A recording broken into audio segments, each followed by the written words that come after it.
Welcome to our most current exhibition. We have Nickolas Payne, an artist from Chicago. This is Vagrant Explorer, and it's basically works on paper, that I will say from the very beginning. But I think we'll have this talk about what creates these and what process he uses to create these very surreal and intricately detailed drawings. And do you consider them drawings, Nickolas? Somewhere between drawings and paintings. Obviously, I don't use oil or anything like that. So we're just going to start here and go around and talk a little bit about some of these. And I know one thing I will say, that color seems to be part of your creative process, that you use so much color in all of these works. And what does color mean to you? Well, it's the fun part of drawing. At some point when I go into detail with the composition, the structure of the composition, it becomes exhausting because you have all of these little patterns that you have to complete, and so it's sort of where you can breathe life into the drawing. And of course, I don't really know where it's going to go sometimes, and sometimes the color kind of gets out of hand, or I don't have complete control over it, but that's sort of the fun of it. You respond to it as it. Well, I think, speaking of responding, you walk into the gallery and your color is happy. There is so much gaiety in this because it's joyful. What do you use to create your color? Because I think these really are 21st century works, that you're a very contemporary artist because of the materials that you use. They are not the traditional just graphite pencil or even ink wash. Instead, what do you use to create these? Well, it depends on the drawing, but my strategy for deciding, it's really a color texture kind of decision-making process. So sometimes I know that there are textures, you can pretty much make any texture with paint, but other mediums like marker have certain limits, and they're not always as rich as something like watercolor, or they have a different sort of vibrancy. So before I started drawing, I decide on whether or not I'm going to, what mediums I'm going to use, whether or not it's just going to be marker, just going to be watercolor, or some mix of pastel and all these different things. And I usually have a tone in mind. So here, I didn't really intend for red to dominate, but I was thinking very vibrant colors toward, this is supposed to be a very chaotic area, and sort of more, I guess, like abysmal colors up toward the top, where I suppose this creature's kind of, running away or running off from that. So it's always about the tone, the tone that I want to set, the atmosphere that I want to create. Well, I think that's really true in this one in particular. I forget the name of this one, I'm sorry. What is this? Freudian reaching. But what we have is we do have this intense, detailed pattern almost like area. And then it expands out. And I love how the lines kind of give you that forceful, that bold entrance that he's making. Now when we get down here to Stone Spirits, we have probably what I would consider your most impressionistic work. If we go all the way back to the Impressionists, where the stroke is what's really important when you're adding that to the canvas or to the paper. Can you tell us a little bit about this one? Yes. Well, this one was, I think, one of the ones where I was really just, I didn't really know what I was going to do, so I just scribbled on a page and erased and scribbled and erased. And eventually I started to see things, and as I saw things, then I kind of, was more intentional. So I guess as shapes kind of began to arise, I sort of, followed them a little bit. And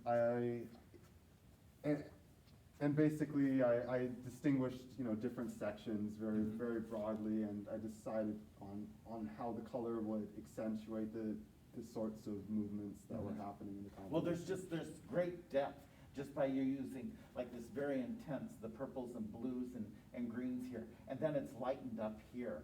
And so you've got all the swirling creates both depth as well as energy. when I I've- look at that. I've actually wanted to do more of this. It's just, time, it takes so much time to do these. But it was very spontaneous, so I had a lot of fun. This piece, which happens to be the announcement card, is an incredible, what I consider a landscape piece. Instead of the figure so much, we got all of these wonderful nooks and crannies and hollows and things like that where you're coming and you have these strong lines that are very, very vertical. But then you almost like you cut into a corner and you see this wonderful little vignette here, and you see this wonderful vignette here. What was going through your mind, and how did you create, what was so important about doing more landscape than it is the figurative? Well, this drawing is kind of is funny for me because it's always a drawing that was meant to be one thing and then became something completely different. It was supposed to have there are creatures, Yes, in they are, this, but they're not central. And the reason for that is because I was thinking of, if you in like a horror movie, you're walking through the woods and there is always that creature kind of lurking, watching. And so I was sort of trying to reflect that, what could be looking out. And so originally I was aiming for a tone that was, dark and blue and sort of, and very like limited in terms of the color palette. And then I just gave up on it very quickly, I guess, because I wanted to have all of these little vignettes in there. I wanted to have this portion in here, which, was just very different and couldn't quite fit. And I wanted to have this section, and I sort of just wanted to play around with little landscapes inside of the larger landscape. So there are all these little spaces. I am so impressed with this floral kind of addition here, this idea that it looks, like a wonderful piece of a flower or something like that, but yet the way that you've manipulated the marker and the watercolor and all of that is just, it's really incredible. Well, this one was actually just marker. Just marker? Okay. Yeah, this one was just marker, but it was, I always think of, I was really into layering, like marking on top of marker, and because of that, sometimes I'm able to make it look a little bit more like watercolor. So. Now this one, what is your sense of design when you approach a blank sheet of paper, or in this case, a piece of foam core? There's such strong angles and design-wise, there's so much happening in here. Can you kind of talk a little bit about that? Well, I think the most difficult thing for me, when I begin a drawing, the first thing is I always draw like a defining line. And so I think maybe the defining line here was just this one going across the middle, or obviously there are a couple of really large strokes, and then I sort of partition the larger pieces off. This one, I sort of didn't know which drawing to do. It's one of them. I've done this a couple of times where I don't know which drawing I want to do because I have a couple of different ideas in my head, and I also don't really want to do any of the drawings on their own because I'm like. I just feel like they wouldn't, they're not complete. And so I just figure out a way to match them all into one drawing, and that's that's sort of the fun of the challenge. Yes. I don't know how you don't go in knowing how to, add the different elements or like how they can work together. And these are very different elements. This could have been one whole sort of scenery, and it sort of melds into this other one that's more outdoorsy. And I don't know how much you think of art history and how much you really know in art history, but Jackson Pollock's wife, Lee Krasner, she kind of did the same thing as far as she had paintings that she didn't like and drawings she didn't like, and she didn't think that, like you said, they weren't fulfilled as far as their content goes. And so she would cut them up and she would layer them and put one next to the other. And it was this wonderful kind of fracture, so to speak, of the image. But together, it is so strong. And when you walk into the gallery, I think what's really amazing are these two pieces here, and they just grab you and pull you in so well. And I think a lot of it is your design, like this triangular area here brings you right down into the middle. But then you go up, you go right, you go left, you do whatever.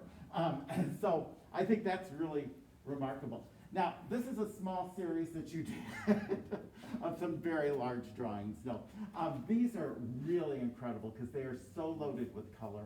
But again, there's a lot of depth and there's different elements of art that you've used to create these.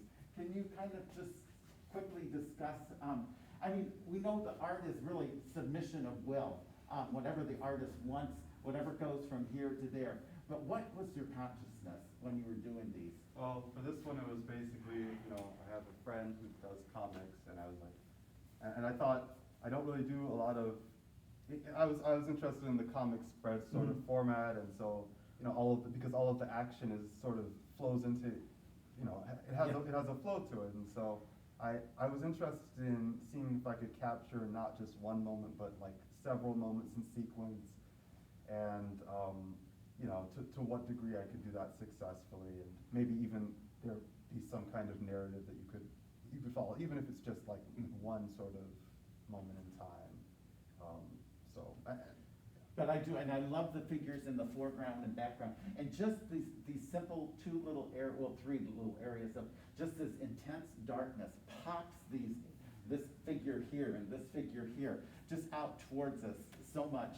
And it's actually more like film than it would be a comic strip or a graphic novel type. Well, I do, image when I see these things, I do sort of, you know, I wasn't thinking of it as like cut frames, you know, I do kind of like, if I close my eyes, I do sort of see the flow of action there.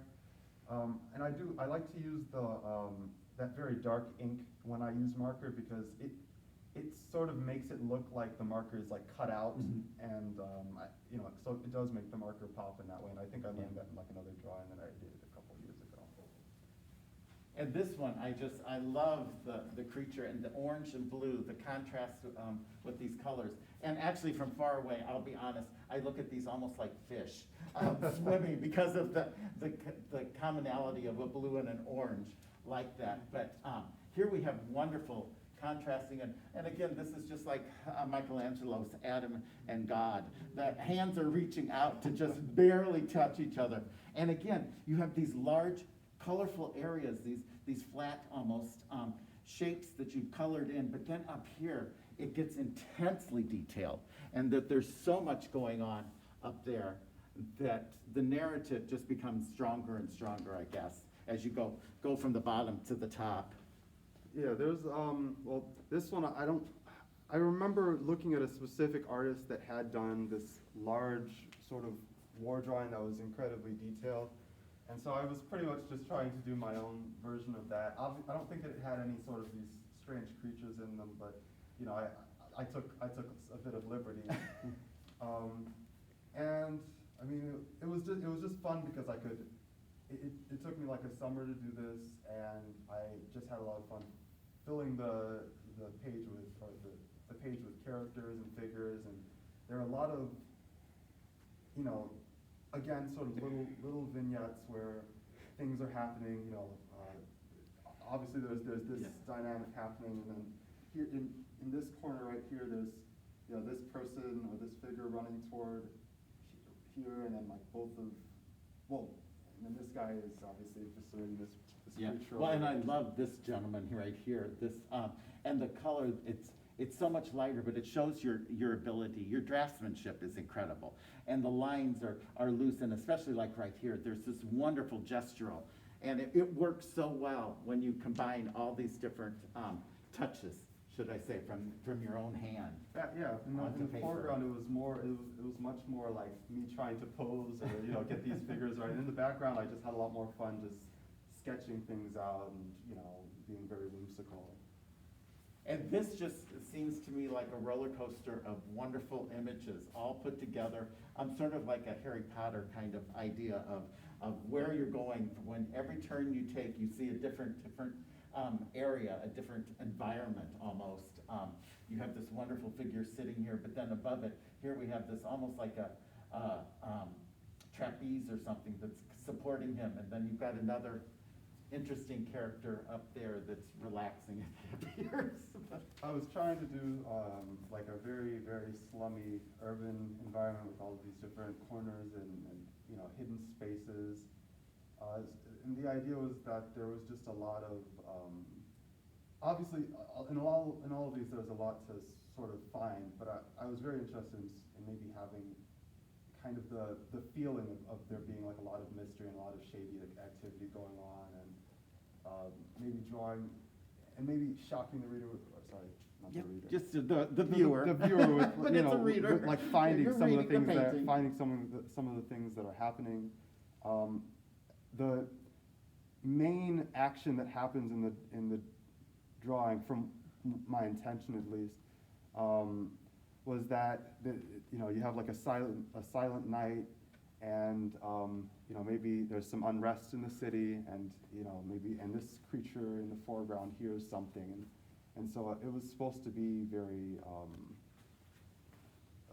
like very eerie, and then it became a lot more festive as I actually got into it. Well, and I think as we've gone through all this, and especially like this one, I think what is so amazing is that you have this natural recollection of form and of beings, of characters that you've created, and you can put them together almost at will. It seems like that you create their world, and they seem comfortable in when you have one that's much softer, should we say, than the chaos of that one. Yeah. And that they're these wonderful towering canopies that have little situations going on again in them.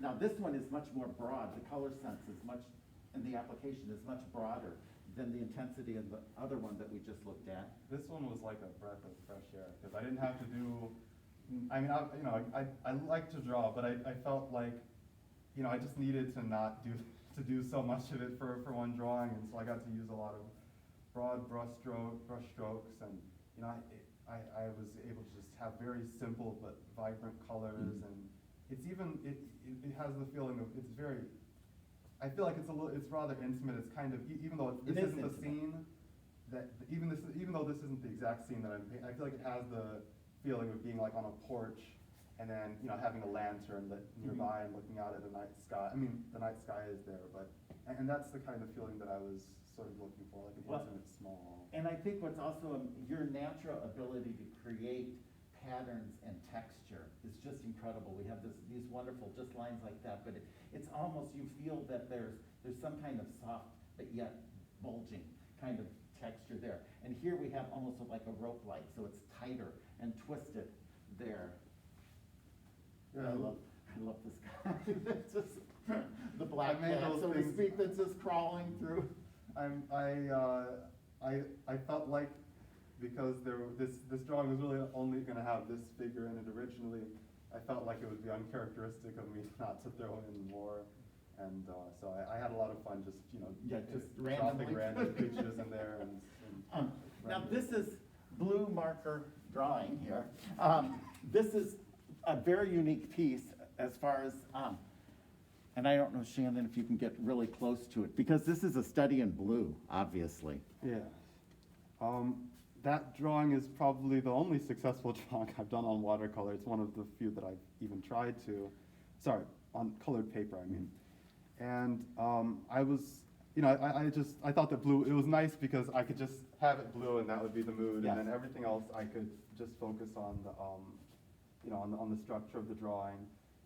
I was thinking, as I do in a lot of drawings, of the stained glass windows on cathedrals, because I always think that those are very beautiful and very, you know, I guess they sort of draw you in. They're very, I'm not going to say anything more about that. But Well, the geometry, this is very geometric, and your lines are more set than you know, the gestural ones, and yet you come and you have these different tones that are radiating down, and then you throw in purple to give it a little bit more depth. And you know, Picasso had his blue period.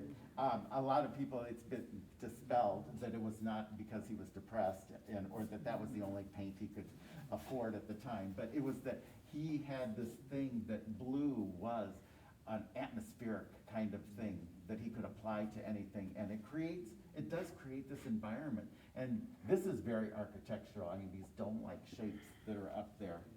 It was meant to be a very, it was meant to depict kind of like a futuristic sort of domed room with all these weird panels and stuff, and like in an observatory. I admit that sometimes my drawings, when I draw them, they don't necessarily articulate into what I was imagining. Yeah.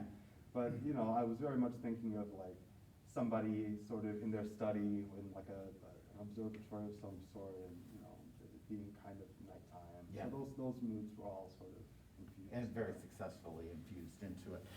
Here we have the only lone, quote, drawing, and it truly is just an incredible venture into graphite on paper.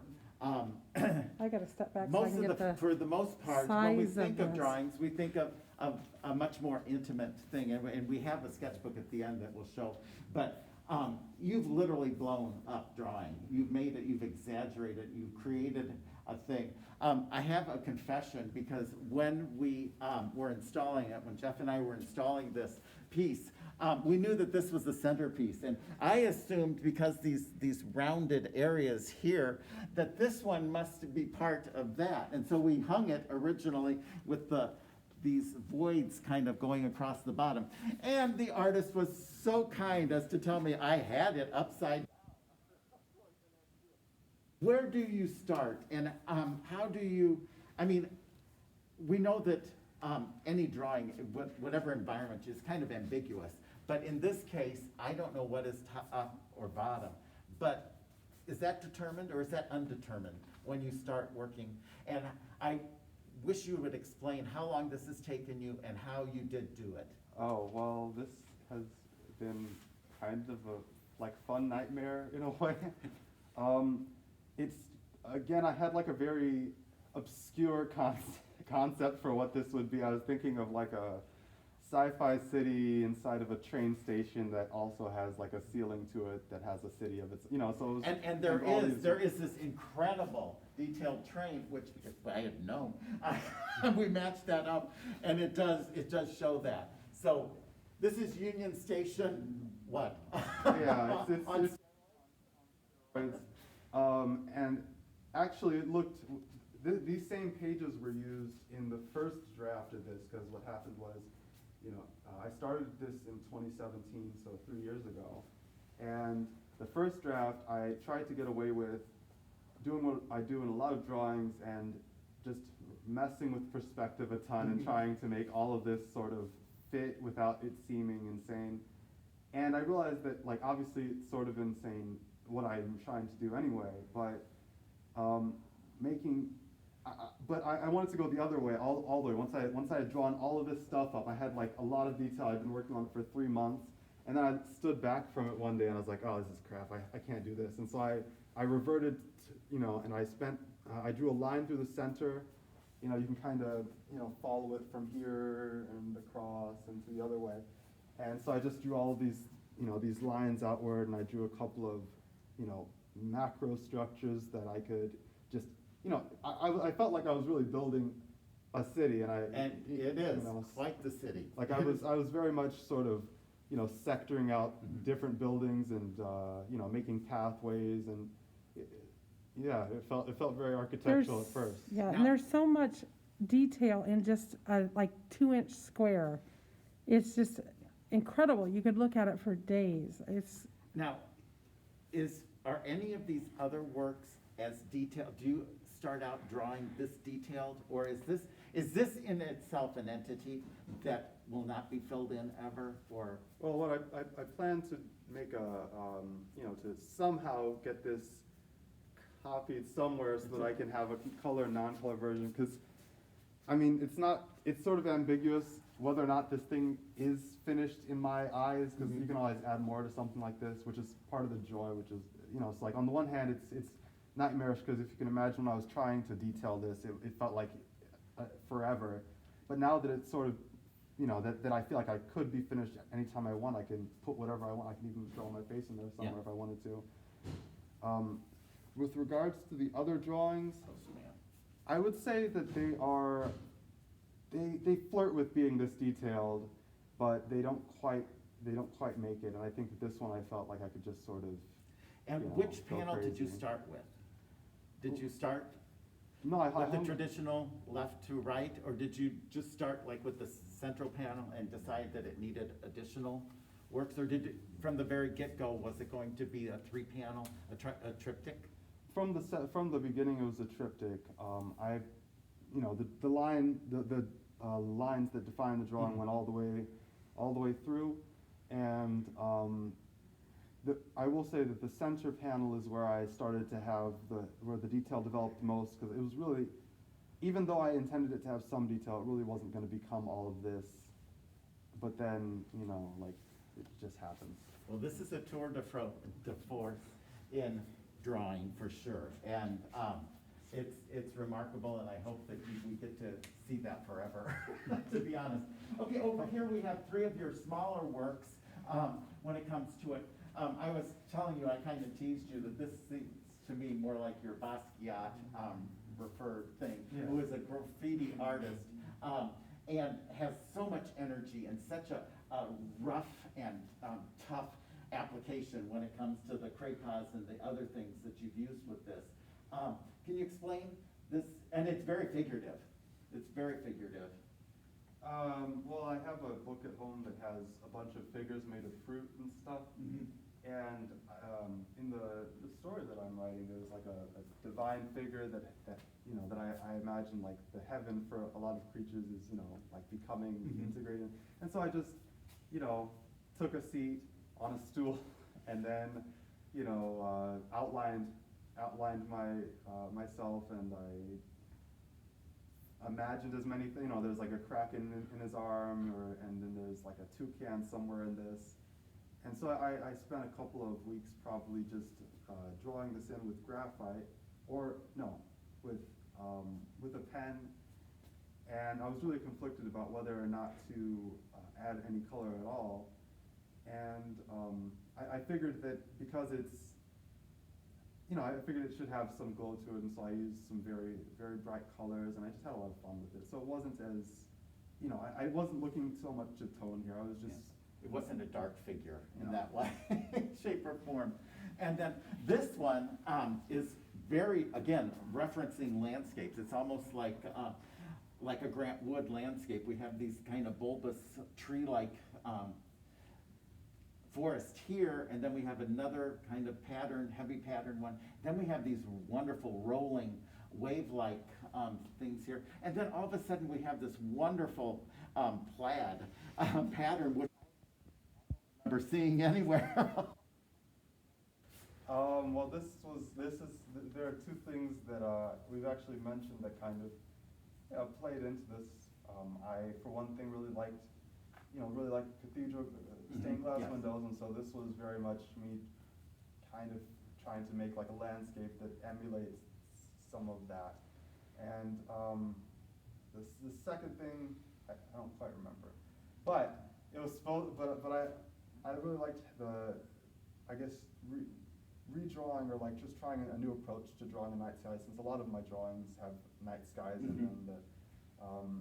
And so I had a lot of fun here because I felt like I could just sort of layer things, and you know, give columns to it like it were a church or something like that, and you know, this was a lot of fun. Well, and this area here, the geometric fracturing with all the tiny little triangles in particular, but it's amazing, the detail that you put into that one area. And it glows. I mean, it is like a cathedral ceiling with stained glass. It's incredible. Now, this is your most green piece that we have here. What's going on in this one? Because again, very, very architectural right through here, but then very natural landscape over here. This was probably one of the simplest drawings that I have done in like years.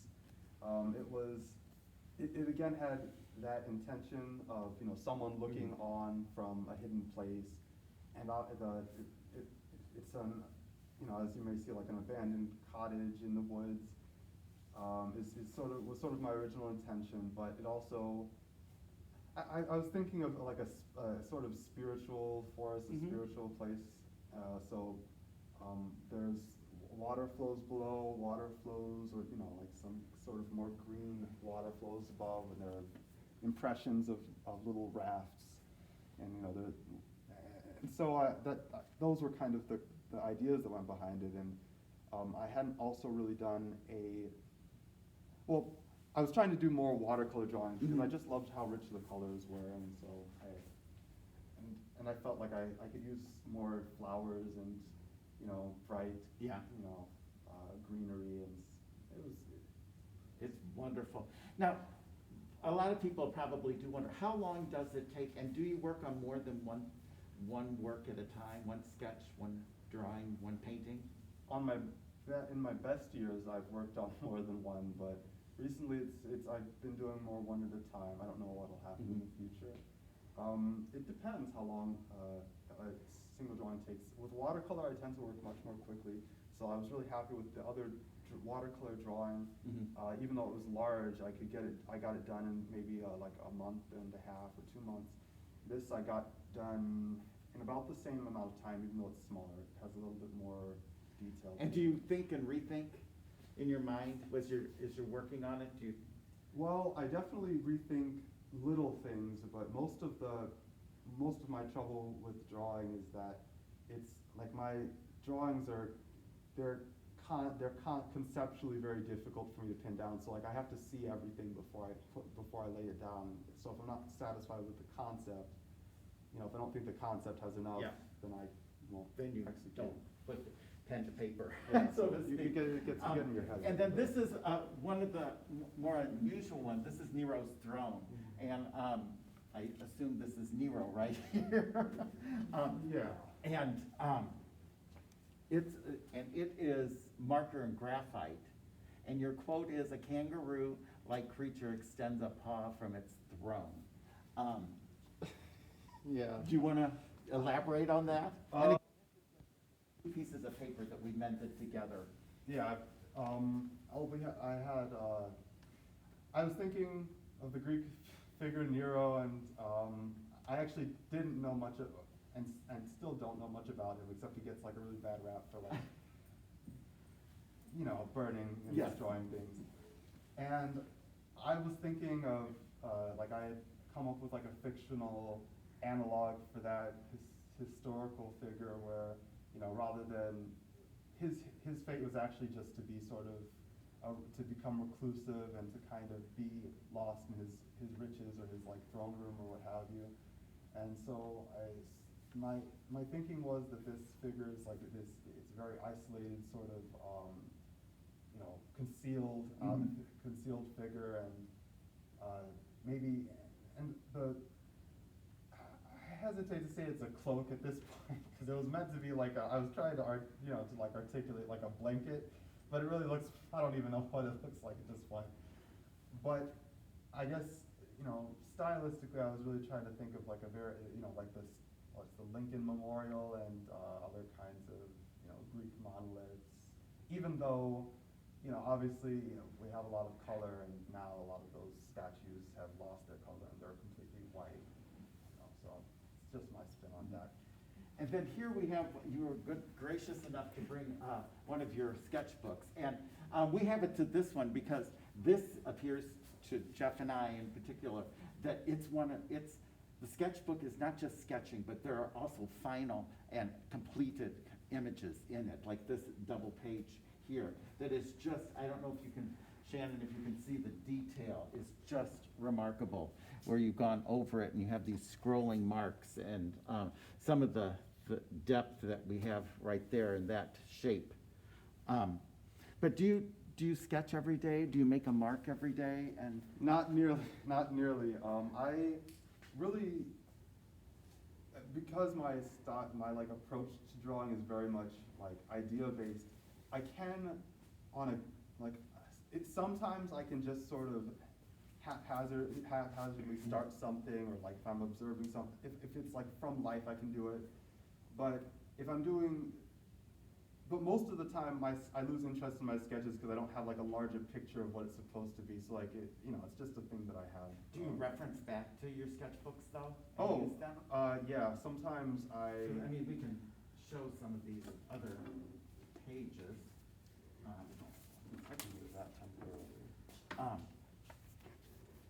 Because it's really quite, I mean, you've taped things in, been able to conceptualize. This appears to be just much like the one that's over there, these broad kind of strokes and everything. Here's another watercolor page that you've started. Yeah. And I just think that it seems to me like almost a reference that you could use to, for almost any of your work. You have both these, and I think there's a wonderful watercolor under here. So, Well, a lot of the drawings that I do in here that are full on, like this was sort of I don't know if a study is the right word, but this is a study for that drawing that I have over there of the bucket. So a lot, the guy carrying the bucket, and I was trying to get the right feeling for this guy. And so once I did this sketch, I did another sketch with a watercolor sketch. So a lot of the drawings, like half of the drawings in there are anticipating drawings that I plan to do. Well, I don't know. And then another quarter is like figures, trying to just sketch them out, and that then could be end up someplace in the background of any. yeah, and I mean a lot of the stuff in that sketchbook beside that is really just me trying out textures, because at this point, although in like previous years I might have just kind of like gone at it. Mhm. Now it's like things are so clear in my head when I started drawing that I know exactly what I want the texture of something to be, and I know exactly I know every single piece. I know how I want it to look and Well, feel. I think from this and from this body of work that you gain confidence. And I think that we're very excited about what's to come in the future from you. I hope that you continue to do these large scale things. And again, Jeff and I are we are in love with your drawing, your large drawing here. But this is Nickolas's exhibition, Vagrant Explorer, here at the Art Guild. It's going to be up for we don't know how long. But if anyone is interested right now, you can always make an appointment with Shannon, and we'll make sure that the gallery is open for you or for your group, as long as they social distance. Thank you so much Thank for you, sharing all Nickolas. this with Thank you us, very Nickolas. much.